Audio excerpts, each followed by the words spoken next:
빌립보서 2장 19절로 30절 말씀을 교독하고 할렐루야 찬양대에 찬양이 있겠습니다. 내가 디모데를 속히 너희에게 보내기를 주 안에서 바람은 너희의 사정을 알므로 안위를 받으려 함이니 이는 뜻을 같이하여 다같이 이는 뜻을 같이하여 너희 사정을 진실히 생각할 자가 이밖에 내게 없음이라. 그들이 다 자기 일을 구하고 그리스도 예수의 일을 구하지 아니하되 디모데의 연단을 너희가 안 하니 자식이 아버지에게 함과 같이 나와 함께 복음을 위하여 수고하였느니라. 그러므로 내가 내 일이 어떻게 될지를 보아서 곧 이 사람을 보내기로 바라고 나도 속히 가게 될 것을 주 안에서 확신하노라. 그러나 에바브로디도를 너희에게 보내는 것이 필요한 줄 생각하노니 그는 나의 형제요 함께 수고하고 함께 군사된 자요 너희 사자로 내게 쓸 것을 돕는 자라. 그가 너희 무리를 간절히 사모하고 자기가 병든 것을 너희가 들은 줄로 알고 심히 근심한지라. 그가 병들어 죽게 되었으나 하나님이 그를 긍휼히 여기셨고 그뿐 아니라 또 나를 긍휼히 여기사 내 근심 위에 근심을 면하게 하셨느니라. 그러므로 내가 더욱 급히 그를 보낸 것은 너희로 그를 다시 보고 기뻐하게 하며 내 근심도 덜려 함이라. 이러므로 너희가 주 안에서 모든 기쁨으로 그를 영접하고 또 이와 같은 자들을 존귀히 여기라.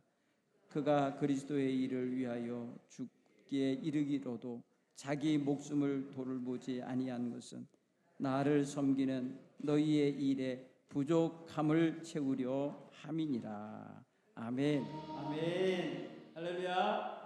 우리 옆에 계신 분들에게 한 걸음 한 걸음 주와 함께 가겠습니다 하면서 인사하는데 한 걸음씩 주님과 함께 가겠습니다. 한 걸음씩 주님과 함께 가세요. 어려워요? 한 걸음씩 주님과 함께 가세요. 오늘 기쁜 소식이 있었죠? 모르겠네. 딴 분들은 어떤지. 애들은 다 기뻐하대. 1월 27일 날이 임시공휴일이래. 설날, 주일하고 설날 그 연휴 사이에 하루 끼어 있는 날 하루가 있는데 27일 그냥 그날 당정이 협의하여 그냥 임시공휴일로 합시다. 여행도 가고 돈도 좀 쓰라고 그렇게 해주자고 했대요. 그러니까 그게 이제 뜻이니까 우리는 그렇게 살아야지 뭐, 그죠? 지금 우리나라가 참 여러 가지로 어려운 시국에 놓인 게 맞아요. 지금 국민들이 살 길을 찾아야 돼. 국민들이 돕지 않으면 이 나라는 못 살아, 그죠? 이 경제 또 이 상황 이거 다 안정시키고 가려면 국민들이 한 마음이 되어야 돼요. 그래서 여러분 위해서 기도 많이 하시기 바랍니다. 오늘 제가 이 남천초등학교 졸업식에 초대를 받고 갔었어요. 남천초등학교 이제 건물 안으로 처음 들어가 본 거예요 오늘. 근데 가서 보니까 그 학교 역사를 보니까 저랑 동갑이야.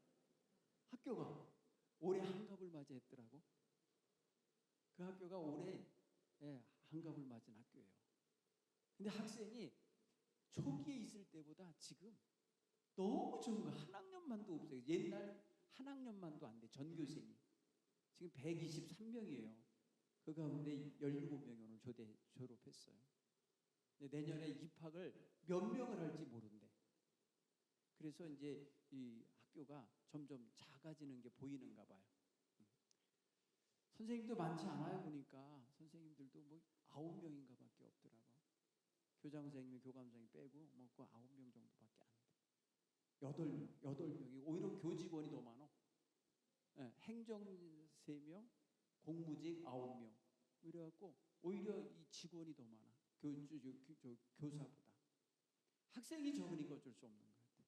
여러분 이 동네 여기 좀 학교에 애들 많이 오도록 또 기도해 주셔야 되겠더라고요. 제가 오늘 교장 선생님께서 기도해 주겠다고 우리 교회가 오늘 장학금 주고 왔어요. 우리 교회가 장학금 주는 거 했는데 정말 하나님의 사랑과 은혜가 이 지역에서 정말 계속해서 꽃피어나도록 다음 세대가 많이 생겨났으면 좋겠는데 대부분 다음 세대 젊은 세대들이 다 아파트 전 쪽으로 다 가버리잖아요. 장락동, 강조동, 저쪽 하소동, 교동은 없어. 아파트가 없잖아요. 젊은 사람들이 안 모여. 그거 여러분 기도거리에 지금 보니까 우리가 대단한 거예요. 여러분 이 올드타운에서 이 정말 할머니들 할아버지들 모여 사는 동네에서 교회에 젊은이들 막 이렇게 찬양하고 뭐 이렇게 하는 거 보면 감격적인 교회예요. 우리 교회. 그렇죠? 네, 이거 여러분 하나님 위해서 축복해 주시고 있는 거라 감사하며 기도하시기 바래요. 네. 그래서 이번에 우리 사회적 기업 협동조합 했잖아요. 여기에 여러분 적극 후원 회원들이 되시기 바랍니다. 여러분들이 거기에 돈 5,000원 뭐 10,000원 뭐 이렇게 있잖아요. 생각나실 때 이렇게 거기 계좌에 넣어주시면 여러분 이름이 협동조합 회원이 되는 거예요. 그러면 우리가 시청에다가 내줄 때도 우리 이렇게 많은 사람이 후원하고 있어요. 우리 교육부에 갖다 낼 때도 이렇게 많은 분들이 우리 이거 다음 세대를 위해서 신경 쓰고 있는 그런 우리 돌봄센터예요. 돌봄 놀이터예요. 이걸 말할 수가 있어요. 그래서 계속해서 우리 교회에서 여기 할머니들만 사는 동네, 할아버지들만 사는 동네에 애들이 모여오는 센터가 우리 교회에 있잖아요. 비전센터. 이거 여러분 비전센터 잘 지은 거예요. 그래서 여기 이 동네를 새롭게 하고 이 동네 전체의 희망을 만들어내는 그런 센터가 되고 있는 거예요. 그게 여러분 얼마나 중요한 일인지 몰라요. 네. 교회 학교 여러분 주일날 오는 아이들은 만약에 이 센터가 없으면은 일주일에 하루 오죠? 하루 와서 교회에서 머무는 시간 뭐예요? 엄마들이 예배 드리는 시간 그 시간이에요. 그 시간 되면 싹 데리고 가요. 그러니까 교회에 머물러 있을 시간이 일주일에 한두 시간밖에 없는 거예요, 사실은. 그런데 이 비전센터가 있어갖고 여기 돌봄 놀이터가 있어갖고 일주일 6일 동안 교회에 와 있어요. 교회가 놀이터야. 교회가 애들의 활동 공간이 돼요. 얼마나 좋은 건지 몰라요. 그렇죠? 그렇게 하셨기 때문에 하나님께서 귀히 쓰는 우리 비전센터고 그다음에 지금 사회적 기업 협동조합 만든 게 그렇게 될 것 같아요. 그렇죠? 위에서 기도 많이 해주시고 관심 가져주시기 바랍니다. 오늘 저는 우리 이 신년 축복성회를 통해서 우리 교회가 올 한 해 너희도 사랑 안에서 행하라는 말씀을 자꾸 마음에 새기고 정말 하나님의 사랑, 우리 주님의 사랑, 우리 성도의 사랑, 우리 교회의 사랑이 하나로 연결되어야 일직선상에 있어야 한 길을 가는 자의 모습을 보이게 될 거라는 거예요.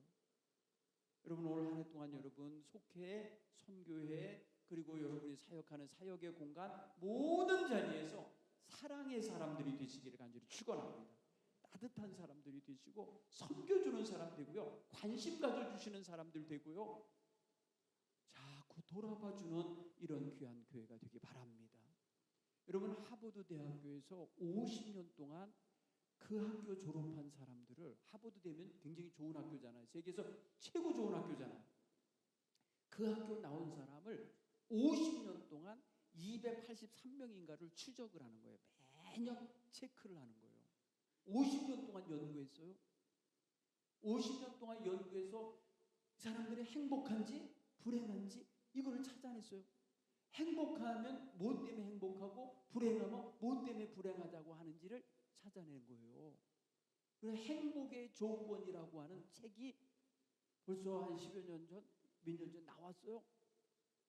그 내용을 보면은요, 행복한 조건의 첫 번째가 뭔지 아세요? 좋은 관계야. 사랑하는 가족과 좋은 관계를 유지해야 돼요. 친구들과 좋은 관계를 유지해야 돼요. 직장에서 좋은 관계를 유지해야 돼요. 친구들 또 친척들 우리 가까이 있는 사람들하고 좋은 관계 속에 있는 사람은 가난해도 힘들어도 행복하다는 거예요. 여러분 조건이 7가지인가 나와요. 그 조건이 7가지가 나오는데 거기에는 뭐 안정된 직장도 있고 건강도 있고요. 뭐 이런 거 저런 거 다 있는데 첫 번째가 관계예요. 관계. 우리 교회가 관계가 좋은 교회가 돼야 돼요. 여러분 자기 교회만 알고 그냥 자기 교회 바깥으로는 교인들도 못 나가게 만들고 무슨 활동도 못하고 연합도 안 하게 만들고 하는 이런 교회는 기본적으로 병 들어가는 교회예요. 두려움 속에 사로잡혀 있거나 아니면 편향적으로 빠져 있거나 아니면 외골수로 살고 있는 거예요. 여러분, 우리는 사회 관계 속에서 사는 거예요. 그렇기 때문에 우리 교회는 관계성이 좋은 의식을 갖고 사셔야 돼요. 성도들이 말해요, 서로가 서로의 자리에 잘 참여하고 서로 독려하고 격려해 주는 관계는 너무나 좋은 거예요. 그러니까 앞으로 여러분, 선교회나 속회가 삐거덕거리고 잘 빡빡하게 안 돌아가면 내가 윤활유를 쳐야 되는가 보다 하고 다 각자 느끼셔야 돼. 사랑의 윤활유를 치셔야 돼. 눈물의 기도를 하시고요, 사랑의 섬김으로 돌보시고 방문하시고 찾아주시고 전화하시고 문자 보내주시고 서로 그런 관계로 2중 3중 4중 계속 끈이 연결되게 하셔야 돼요. 속회에서 성도들 간에 서로 교제하면은 그게 첫 번째 끈이 돼요. 속회에서 속회 인도자나 속장님이 또 계속 챙기면 2줄이 돼요. 지역장님들이 돌보면은 3줄이 돼요. 지역 교구장 장로님들이 오면 4줄이 돼요. 부목사님들이 교구 목사님들이 챙기면 5번째 줄이 돼요. 담임 목사 부부가 돌보면 6개의 줄이 돼요. 여러분, 이렇게 계속해서 돌봐주고 계속해서 살펴주면요, 어떻게 외로움을 느끼겠어요? 어떻게 거기 상처를 말입니다 싸매짐을 못 받겠어요? 저는 충분히 된다고 생각해요. 이게 바로 서로 돌보면서 살아가는 아름다운 목양이에요. 아름다운 돌봄 목회예요. 여러분, 너무나도 기본적인 거예요. 몸이 아프면요, 몸의 중심이 어디가 되느냐면 아픈 곳이 중심이 되는 거예요. 제가 오늘 점심 먹으러 가는데 급하게 횡단보도를 건너다가 발을 접질러서요. 아이고, 그러니까 밥 먹는데 제 마음이 어디로 나가겠어요? 발목으로 가는 거예요. 발목. 그런데 우리 권사님이 잘 발라준 약이 있어갖고 힘을 내고 지금 오늘 저녁에 왔어요. 침 맞으러 가려다가 안 맞았어요. 근데 여러분, 몸이라고 하는 것은 허리가 중심이라는 사람도 있고 머리가 중심이라는 사람도 있고 뭐 손발이 중심이라고 하는데 아니에요. 중심은 아픈 데야. 배 아프면 배가 중심이에요, 그날. 그죠? 손이 아프면 손이 중심이야. 허리 아프면 허리가 중심이고 무릎이 아프면 무릎이 중심이에요. 여러분, 이게 바로 몸이잖아요, 내 몸. 그래서 아픈 데에다 온 정성을 끼주면서 돌보잖아요. 교회가 그리스도의 몸이에요. 교회가 그리스도의 몸이라고요. 그러면 교회에 아픈 성도, 슬픈 성도, 괴로운 성도가 있는데 어떻게 모른 척해요? 어떻게 외면해요? 어떻게 나랑 별로 안 친하니까 관심도 없어요? 아니에요. 관심 가지셔야 돼요. 기도하셔야 돼요. 무슨 뜻인지 알겠죠? 기도해 주세요. 기도보다 더 확실한 관심 없어요. 그렇죠? 기도하다 보면 하나님 앞에서 눈에 보여요. 하나님과 마음이 소통돼요. 하나님의 뜻을 받게 돼 있어요. 그러면 여러분, 그 다음 행동은 나오는 거예요. 기도하다 보면 모든 게 다 돼요. 그러므로 올 한 해 사랑의 마음을 가지시고 온 성도들을 다 살펴보시고요, 광고가 나오면 광고에 관심을 가져주시고요, 또 속회에서 소식이 나면 그 속회에 집중하시면 돼요. 딴 속회까지 갈 능력이 안 되니까 우리 속회만이라도 내가 최소한 관심을 가져야겠다, 이런 마음 가지시기 바라요. 그렇죠? 여러분, 오늘 에베소 이 빌립보 교회 이야기거든요. 빌립보 교회는요, 사도 바울이 생각도 못했던 지역에 있었던 사람들이죠. 그는 아시아, 소아시아, 터키 지역에서 복음 전하고 있었어요. 그때도 역시 자기가 더 아시아 더 깊은 곳으로 가기 위해서 기도하고 있는데 자꾸 성령이 가지 못하게 막았다는 거예요. 막았다는 거예요. 그리고 환상을 보았는데 마게도냐 사람이 나타나서 건너와서 우리를 도우라고, 건너와서 우리를 도와달라고 하는 환상을 보게 되잖아요. 그리고 그 환상을 본 이야기를 함께 다니던 전도대원들이 함께 나눴습니다. 내가 간밤에 이런 환상을 보았는데 이게 무슨 뜻일까라고 말할 때 하나님이 우리를 이 바다를 건너서 마게도냐로 가라는 뜻 같습니다, 이렇게 서로들 얘기했어요. 그래서 그렇게 받아들이고요, 배를 타고 가는데 그 길은 하나님이 막으시지 않은 거예요.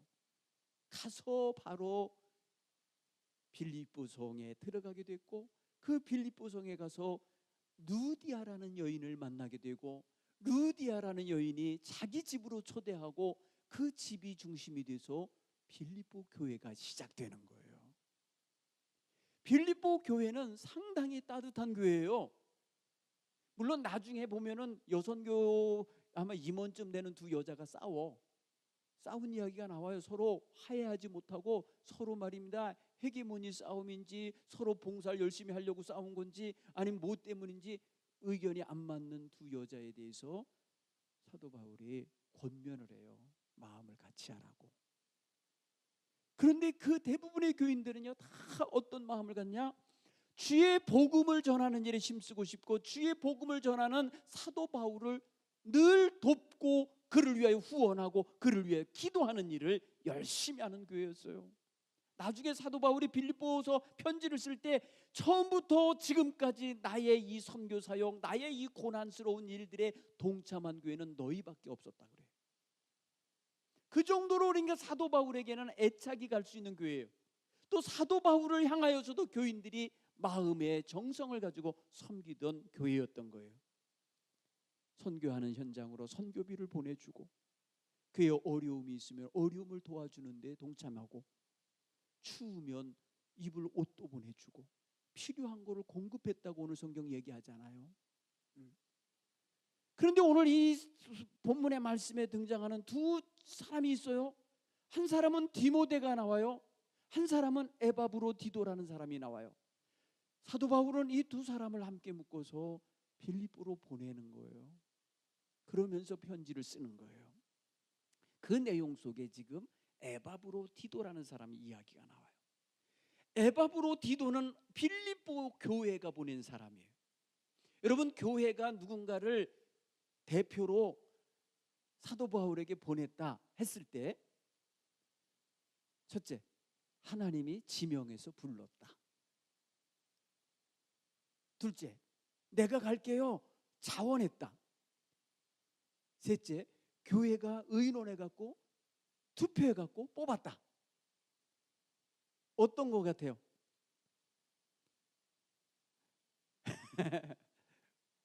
하나님이 지명해서 부른 것 같진 않아요. 그렇죠? 그러니까 자원했거나 교회가 대표로 뽑아서 보낸 걸 것 같아요. 그러니까 교회의 의지와 뜻이 굉장히 담겨 있는 거예요. 그런데 에바브로디도 자신은 교회를 대표해서 이 어려움 당하고 있는 사도 바울을 도와주러 온 것에 대하여 그는 자랑스러운 마음으로 기꺼이 왔던 거라는 걸 알 수 있어요. 여러분, 그가 살고 있는 빌립보 지역하고 지금 사도 바울이 감옥에 갇혀 있는 로마는 멀어요. 굉장히 먼 거예요. 오늘날같이 뭐 비행기 타고 그렇게 넘어가는 데가 아니에요. 걸어서 갔거나 배를 타고 갔거나 위험한 일들을 다 통과하면서 가야 돼요. 그의 수중에는요, 여분의 옷도 있고요, 약품도 있고요, 먹을 것도 있고요, 돈도 있고요. 빌립보 교회가 준비해 준 영치금도 있는 거예요. 이래갖고는 그가 감옥에 갇혀 있는 사도 바울을 뒷수발을 해주러 간 거예요. 여러분, 감옥에 갇힌 사람을 자꾸 밖에서 드나들면서 먹을 거 사식 갖다 넣어주고 또 필요한 거 넣어주고 또 대화해 주러 가고 소식 전해 주러 가는 거, 이거 쉽지 않아요. 왜냐하면 감옥은요, 지키는 사람들이 있는 곳이잖아요. 그러니까 사실은 불편한 거예요.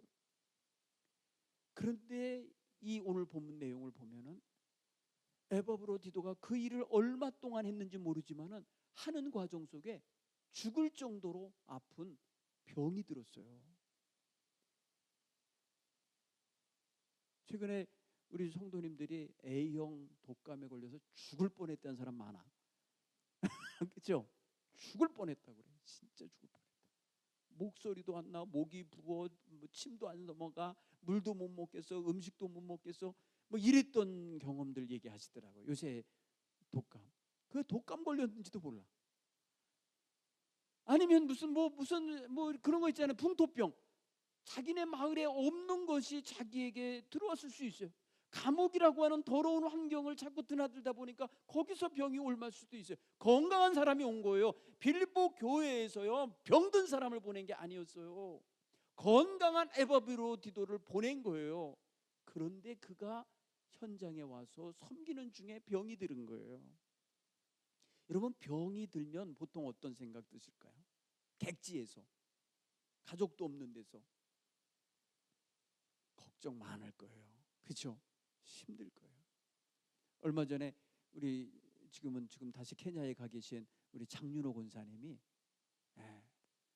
그 케냐에서 르완다인가 어디까지로 그 뭐랄까요, 집 져주는 게 있어서 그거 하러 갔다가 그만 엄청난 피를 흘리며 이렇게 구멍이라는 구멍에서 다 피가 나왔다 그러더라고요. 죽을 위기에 놓였었어요, 진짜로.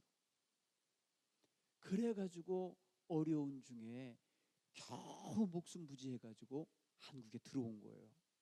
들어와서 지금 2년여 동안 자기 몸을 다시 보호하시고 다시 보양한 다음에 또 가셨어. 지금 한 2달 전에 또 갔어요. 여러분, 객지에서 몸이 아프니까 죽을 것 같으니까 두렵더래. 나이가 70이 훌쩍 넘으신 분이잖아요.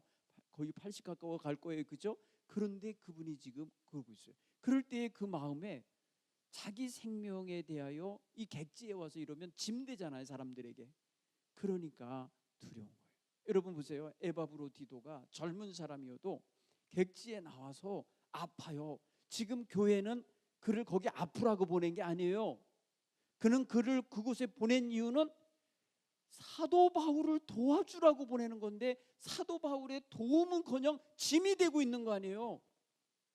지금 사도 바울이 뭐라고 표현했어요? 내 근심 위에 근심을 덜어내 주셨다고 그래. 그가 치료됐을 때, 에바브로디도가 고침받고 건강을 되찾았을 때에 사도 바울이 얼마나 마음에 근심을 했었는지 하나님이 내게 근심의 근심을 다 덜어내 주셨다고 그래. 여러분, 에바브로 당장 근심이요, 에바브로가 아프다는 소식이 어떻게 빌립보에 전해졌는지 빌립보 교인들이 얘 때문에 걱정한다는 소리를 듣고 나서 이 여기 에바브로도 근심이요, 사도 바울도 근심이 되는 거예요. 여러분, 잘못하면요 좋은 관계 깨질 수도 있잖아요. 선교사 도와주러 갔다가 교인이 환난을 당한다, 교인이 어려움을 당한다 그러면 교회 입장에서는 괜히 보냈다고 할 거고, 보내지 말라고 반대했던 사람은 그거 보라고 내가 보내지 말라 하지 않았냐고 뭐 이런 소리 했을 거고, 별의별 소리가 다 나와서 교회가 어지러울 수도 있는 거잖아요.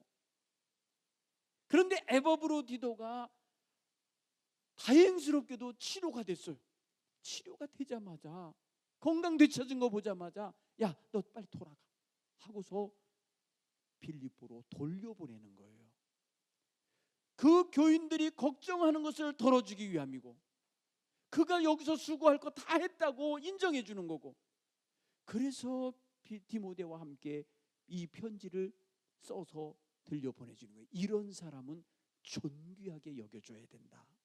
왜 그러냐? 자기가 죽는 데 이를지라도 너희 교회가 하고자 했던 모든 일에 부족함이 없게 하기 위해서 자기 건강도 관리하지 않으면서 죽어가는 그런 병마 속에서도 최선을 다한 사람이라는 거예요. 여러분, 오늘 30절이 그렇게 말해요. 그렇죠? 30절만 제가 한번 다시 읽어볼게요. 저는 이 말씀을 보면서 야, 이 사람 대단한 사람이었구나. 이 에바브로디도는 정말 어떻게 표현했냐면, 그가 사도 바울을 위해서라고 표현을 안 해요. 사도 바울은 뭐라고 평가하느냐면 그리스도의 일을 위하여 이렇게 표현해요. 지금 여러분, 사도 바울이 에바브로디도를 통해서 서비스를 받았어요. 지금 뒷수발을 받았어요. 사실은 그거는 단에 눈에 보이는 섬김의 대상이었어요, 에바브로디도에게. 그런데 사도 바울은 그의 희생을 뭘로 읽어줘요? 그가 그리스도의 일을 위하여 죽기에 이르게 된 거라고 읽어줘요. 그래서 자기 목숨을 돌보지 아니한 것은 나를 섬기는 너희의 일에 부족함을 채우려 함이라. 여러분, 이게 바로 에바브로디도라는 사람이 보여주고 있는 아주 멋진 모습이에요. 사랑하는 성도 여러분, 올 한 해 우리 각자의 위치에서 사역하잖아요. 섬기잖아요. 여러분, 각자의 자리에 놓여 있잖아요. 그러면 정말 죽기에 이르러도 그리스도의 일을 위하여 충성하고 싶은 자세가 있기를 간절히 축원합니다. 이게 오늘 우리 교인들이 가져야 할 자세예요. 지난주에 교회에 그런 말이 나왔어요. 75세 이하 되신 분은 주방봉사 교회 청소에 다 동참해 주십시오. 자, 76세 손 들어봐. 75세 이상. 이거 하나 톱네. 이거 좀 한 분 계셔? 열외 청소도 하지 마시고 그냥 계셔. 그런데 그 이하는 하라 이거예요. 하자 이거예요. 부목사님이 아마 고민 많이 했을 거예요. 제가 시킨 게 아니야. 네. 주방에 가보면 할머니들은 일하는데 카페에 가면 젊은 애들은 참으신데 자기 교구인데도 그러면 안 되는 거예요. 우리 교구가 오늘 식사당번이다 그러면 사역하느라고 주방 가서 국수 삶지 못했으면 설거지할 땐 최소한 가야 되는 거 아니에요? 그죠? 우리 목사님들도 넣어주세요. 그 조에다가. 네. 그리고 그날 어느 교구인지 명단 주세요. 쟤한테. 제가 찾아다니면서 다 집어넣어 드릴게요. 글로. 그리스도를 위한 일이라고 여기시면서 할 수 있게 되길 간절히 바랍니다. 여러분, 코로나 이후에 밥해 먹는 교회, 코로나 이후에 국수 삶아 먹는 교회 많이 사라졌어요. 그리고 교회에서 그런 밥 안 먹고 교제 안 하고 다 집으로 가버려. 그리고 저녁 예배를 만들었는데 저녁 예배도 안 나와. 네. 이렇게 되는 교회가 많아졌대요. 서울에. 그냥 청소하기도 싫고 그러니까 용역 쓰세요. 네. 내가 얼마든지 저 돈은 조금씩 내라면 내는데 내 몸은 내가 귀해서 못 쓰겠대. 그러면 어떻게? 우리 교회 우리가 다 할 거이지. 용역 회사 사람들 들면은요, 그 중에는요 불교인도 오고 그 중에는 예수 안 믿는 사람도 와서 일할 텐데 얼마나 욕하겠어요. 예수 믿는 사람이 지네들 예배하는데도 청소하지 못해서 이런다고 할 거 아니에요. 제발 돈으로 해결하려고 하지 마세요. 우리의 정성된 몸가짐, 마음가짐 가지고 하자고요. 설마 죽기 하겠어? 에버로디도 같이 청소하다가 병 들겠어요? 병 들면 제가 우리 교회 보험 들어놨어요. 치료해 줄 수 있어요. 제발 놀지 말고 제발 피하지 말고 도망치지 말고 봉사하자 이거예요. 지금 오늘 무슨 망치 봉사대도 하겠다고들 막 야단이에요. 망치 봉사, 망치 들고 가서 봉사하는 일도 하겠다는 거예요. 너무 좋다. 그래서 우리 교인들뿐 아니라 교회 바깥에, 교회 울타리 바깥에 엉성한 집에서 찬바람 들어오는 집들 우리가 접수 받으면 가서 창호도 고쳐주고 문짝도 고쳐드리고 유리도 끼워드리고 그런 거 하자. 사랑을 베푸는 일에 자신들의 재능을 기부하겠다는 거예요. 그러면 좋지요. 전 들으니 좋더라고요. 그거. 네. 하나님의 은혜가 우리의 어떤 모양을 통해서든지 이 땅에 다른 사람에게 전해지고 나눠지는 그런 은혜가 있기를 간절히 축원합니다. 자, 그러면 충성된 일꾼, 이 에버브로디도 같은 사람은 어떤 마음을 가진 걸까? 고민해봐야 돼요. 생각해봐야 돼요. 여러분 잠언에 보면 잠언 25장의 13절인가에 보면은 충성된 사자는 그를 보내고 그를 이렇게 일을 시킨 주인의 마음을 시원하게 한다 그랬죠. 어떻게 시원한다 그랬냐면 추수 때에 얼음 냉수 같이 시원하게 한다 그랬어요. 그러니까 주인의 마음을 후련하게 해줄 수 있는 충성된 일꾼인 거예요. 자, 우리는 하나님 앞에서 일꾼들이에요. 그렇죠? 그러면 하나님 마음을 좀 시원하게 해드리는, 하나님이 지금 뭐 때문에 근심하실 것 같은데, 뭐 때문에 지금 염려하시는데, 뭐 때문에 지금 신경 쓰고 계신데, 내가 여기 있잖아요. 하나님 나를 쓰세요. 내가 시원하게 해드리겠습니다. 이러고 나섰으면 좋겠어요. 그게 뭐예요? 주인의 마음을 알아야 돼요. 따라서 해볼까요? 하나님의 마음을 알자. 하나님의 마음을 알아야 하나님이 뭘 원하시는지 알기 때문에 그곳에 가고 그곳에 가서 하나님 일하시는 걸 보고 동참하는 거예요. 하나님의 마음을 알아야 하나님 가 계신 곳을 알아요. 하나님이 일하시는 자리를 알아요. 그래서 그 자리를 찾아가서 함께 섬길 수 있게 될 줄 믿습니다. 또한 충성된 사람은요, 남이 하기 싫어하는 거, 남이 회피하는 거, 남이 하기를 꺼려하는 것조차도 받아들인다는 거예요. 그렇지 않아요? 여러분, 저 자식 놔두고 멀리 다국으로 다른 나라로 가갖고 그곳에 있는 사도 바울을 챙겨드려야 돼. 그것도 편안하게 복음 전하러 다니고 있는 중도 아니에요. 감옥에 갇혀 있어요. 죄수로. 언제 사형당할지도 몰라요. 이런 위치에 있는 분을 가서 도와주라고 보내는 일에 예, 가겠습니다, 제가 감당하겠습니다 하고 나선다는 건 이건 보통 일이 아니죠. 훌륭한 사람인 거예요. 이것만 봐도 에바브로디도는 칭찬받기에 합당한 사람이에요. 좋은 자리에 있는 사람 만나러 가는 건 좋죠. 예?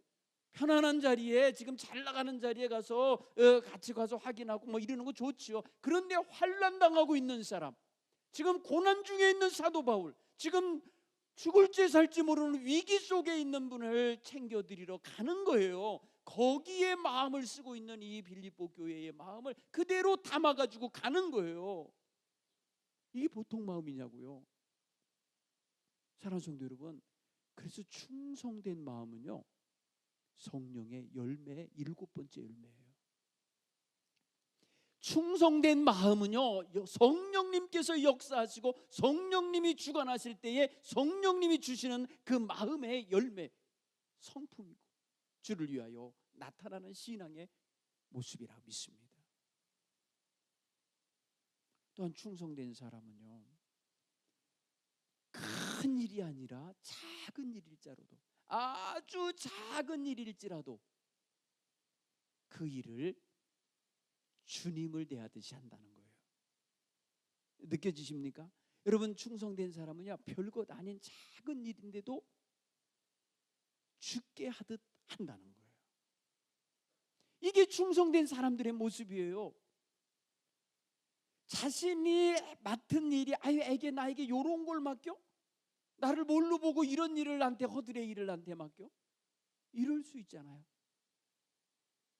충성되게 사용되는 사람은요, 일의 경중을 따지지 않고요, 일의 크고 작음을 따지지 않아요.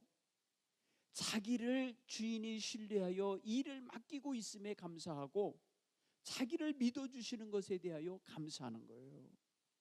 그렇죠?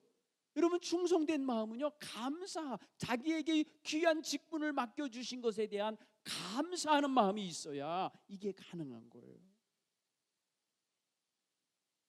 또 여러분, 충성된 사람은요, 자기의 위치와 자기의 역할을 알아요. 자기의 위치와 역할을 안다는 건 뭐예요? 선을 넘지 않는 거예요. 주인의 선을 넘지 않는 거예요. 주인의 권한에 자기가 마음대로 휘집고 들어가지 않아요. 여러분 보세요. 요셉이 말이에요, 보디발의 집에 가정 총무가 된 적이 있었죠.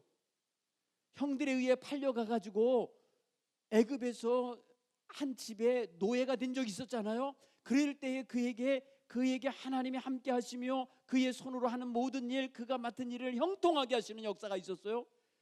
요셉이 그 집에 들어오면서부터 복을 받는 것을 알게 된 주인이 요셉, 그 젊은 청년에게 집안 살림 전체를 맡기죠.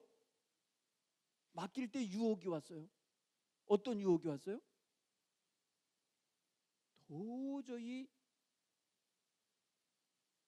선을 넘으면 안 되는 유혹이 들어왔었잖아요. 그 주인의 아내가 날마다 와서 유혹한 거잖아요. 여러분, 요셉이 여기서 어땠어요? 여기서 보디발은요, 지 부인의 말만 듣고 감옥에 보내면 안 되는 거였어요. 이 아이가 얼마나 충성된 아이인가를 알고 그 집안 전체를 맡겼으면 그 순간도 자기의 감정을 추스리고 이거는 이 아이가 한 일이 아니라는 이해의 항변을 들어줬어야 돼요. 여러분, 요셉은요, 형들에게 팔려갈 때도 그 항변이 무시당했어요. 지금 보디발의 집에서요, 감옥으로 끌려갈 때도 항변했을 텐데 무시당했어요. 그럼에도 불구하고 요셉은 신실함과 그 충성됨을 지켜내요. 전에 이 영화를 하나, 율브리로 나오는 영화인데, 율브리라는 그 머리 빡빡 깎은 사람 나오잖아요. 그 사람이 바론가 뭐 영화가 있었어요. 예. 근데 거기에서 요셉 이야기가 다뤄졌어요. 보디발 이야기가 다뤄졌어요. 근데 요셉이 감옥에 몇 년 동안 썩고 거기서 하다가 왕의 꿈을 해몽해 줌으로써 졸지에 뭐가 돼요? 총리가 되잖아요. 총리가 됐을 때에 제일 벌벌 떠는 사람이 누군 줄 알아요? 예? 바들바들 떨면서 있었던 사람이 보디발과 그 아내예요. 보디발과 그 성경에 기록 안 돼 있잖아요. 그런데 이 작가가 그거를 터치했어요. 그 이야기를 건드렸다고요. 그 부분 성경 행간이죠. 그러니까 한 줄 그 줄 사이에 끼어 있는 기록되었을 법한 이야기를 하나 써놨어요.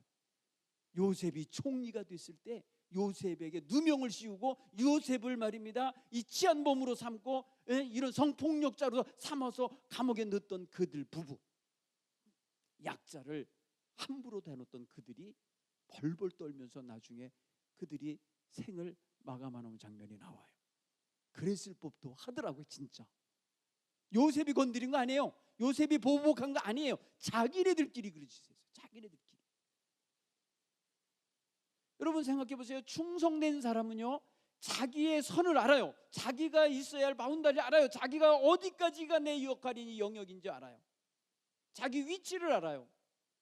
이게 굉장히 중요한 거예요. 여러분, 이것을 잘하는 사람이 바로 착하고 충성된 종이라는 칭찬을 받게 되는 거예요.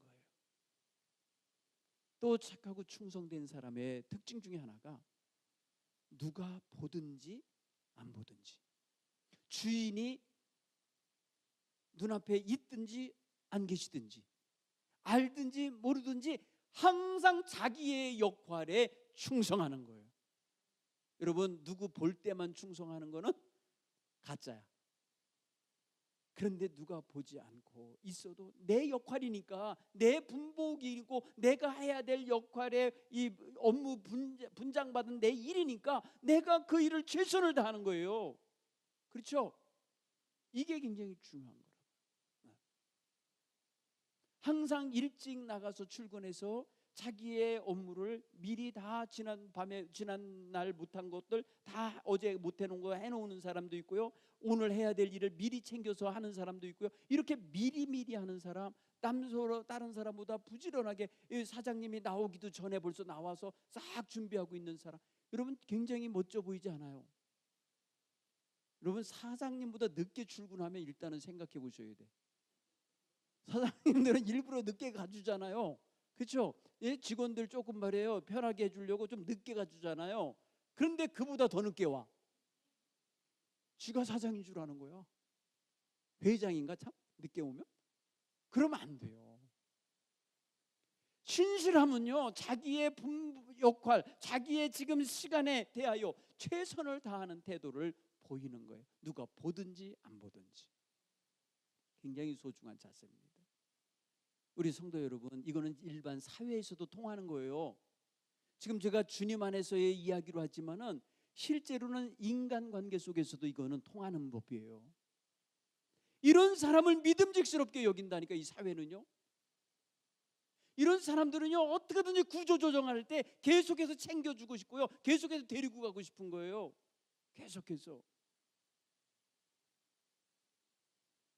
지난주에인가요? 29일 날, 12월 마지막 주 주일날 오후에 우리 예배 다 드리고 흩어졌는데 저를 찾아온 다른 교회 장로님이 계셔요.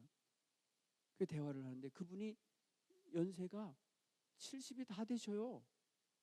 70이 다 되시는데 벌써 회사에서는 벌써 퇴직한 나이예요.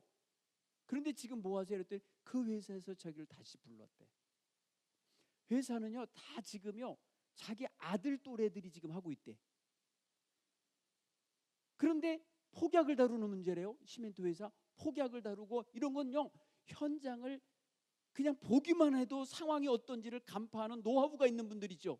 그러면서 차분하게 대처할 수 있는 사람, 그리고 그 모든 것에 대하여 총괄해 줄 수 있는 이런 어른이 필요하다는 걸 알고, 자기 아버지가 사장님일 당시에 같이 일했던 분인데 아버님도 퇴임하고 그 세대가 다 퇴임했지만 그분을 다시 초대해서 이 현장 전체가 안전하도록 그것만 관리해 주세요.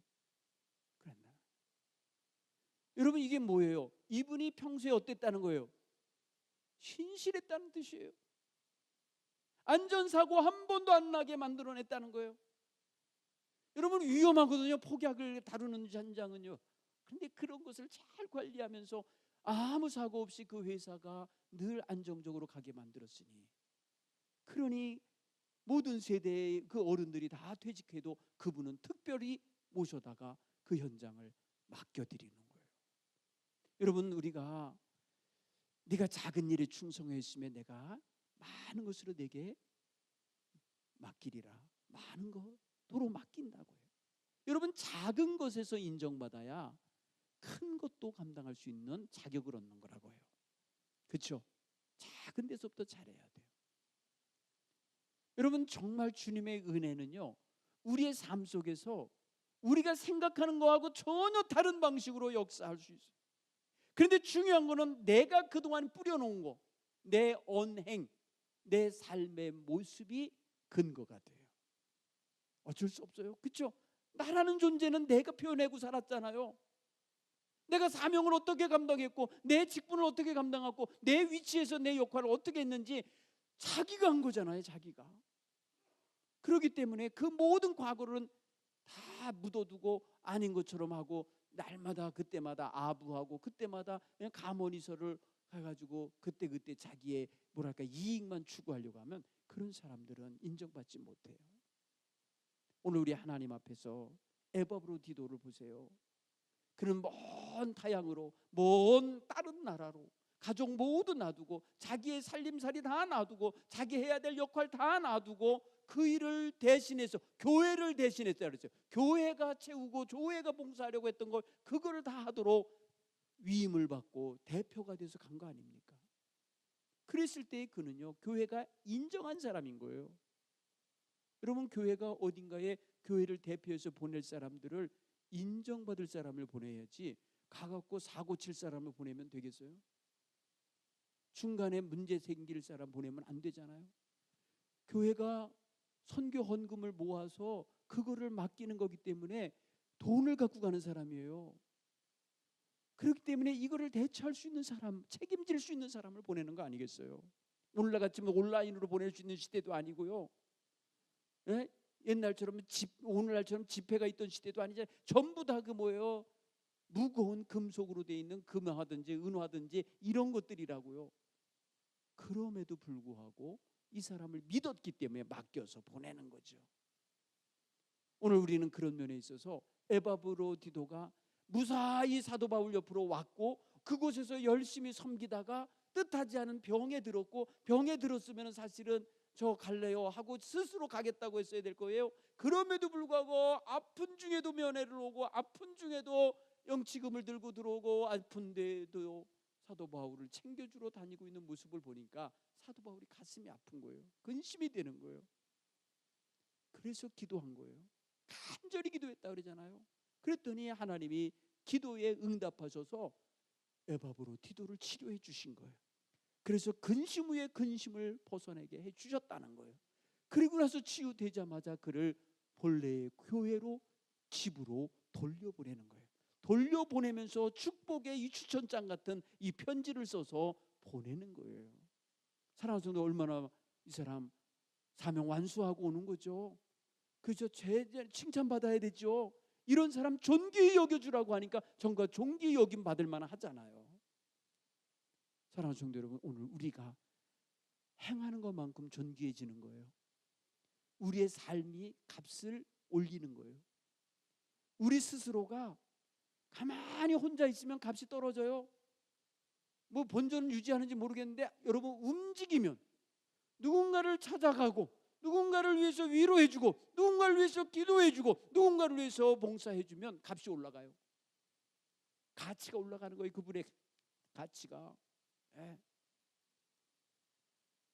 오늘 우리에게 그런 모습이 하루하루 더 더하여지고 채워져 가게 되길 간절히 축원합니다. 마지막으로 충성된 사람은 따라서 해볼까요? 끝까지 인내하며 사명을 감당한다는 거예요. 끝까지 중도에 포기하지 않아요. 끝까지 가는 자세입니다.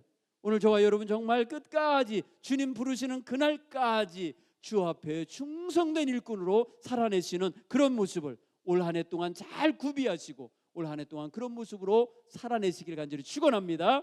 우리 430장 다시 한번 부르고 부르짖어 기도하시다가 돌아가겠습니다.